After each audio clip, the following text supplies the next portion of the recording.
Yan, so last day na namin ngayon dito. Bukas uuwi na. So, bukas ng gabi, sa ano na, Dubai. Yan. Okay, ang dami naliligo. Medyo okay naman na, umaraw naman na. Yan. So, napakabuti pa rin ng ating Panginoon, di ba? Siya laging tumutulong sa atin, nagbibigay ng biyaya, patnubay, yan. So, dito tayo kasi ay, salamat Panginoon sa lahat, O Lord God, at baguhin mo Panginoon ng bawat isa. Patawarin mo po kami Panginoon at kumilos ka, O Lord God. Father, salamat po sa ganitong mga blessing na ikaw ang nagpapatnubay. Ikaw, O Lord God, ang nagbibigay. Ikaw, O Lord God, ang gumagabay sa bawat isa, O Lord God.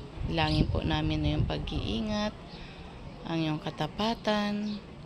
Maghari ka, dakilang Diyos, at patuloy kang gumalaw, O Lord God. Father, bless mo po, Panginoon, ang lugar na ito. Maghari ka, O Lord God, na ikaw ang Diyos. Ikaw, Panginoon, na makilala nila. Ikaw ang Diyos, Panginoon, na sandigan, O Lord God. At ikaw ang Diyos, Panginoon, na makilala nila, O Lord God. Sa buong Georgia, Panginoon, ikaw po ang maghari.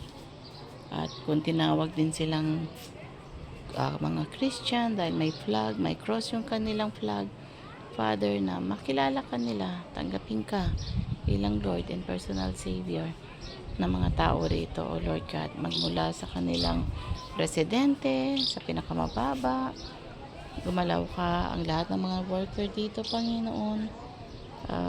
Manguna ka na makakilala sila sa'yo. At ganun din, Panginoon Diyos, yung mga tao, O Lord God, na maging maayos po sila. Salamat po na marami, Panginoon, sa pag-ibig mo, sa salvation na ibinigay mo, at maghari ka, O Lord God. Ito po amin nihiling sa matamis na pangalan po ni Jesus. Amen and amen. Amen. Sumuli po, shalom, shalom. At salamat sa time na ito sa Georgia na nakikmeet namin ang lugar na ito, bagamat malayo.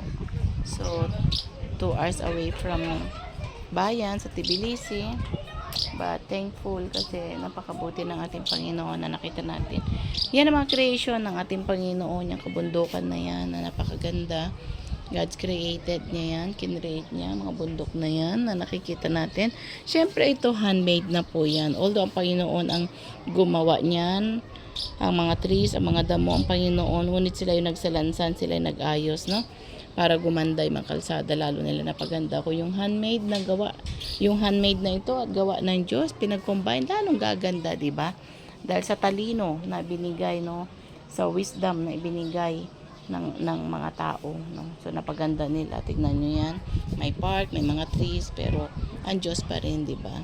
So mga building, so thank God talaga na napakabuti mo. So muli, shalom shalom po, and God bless you all. Bye for now.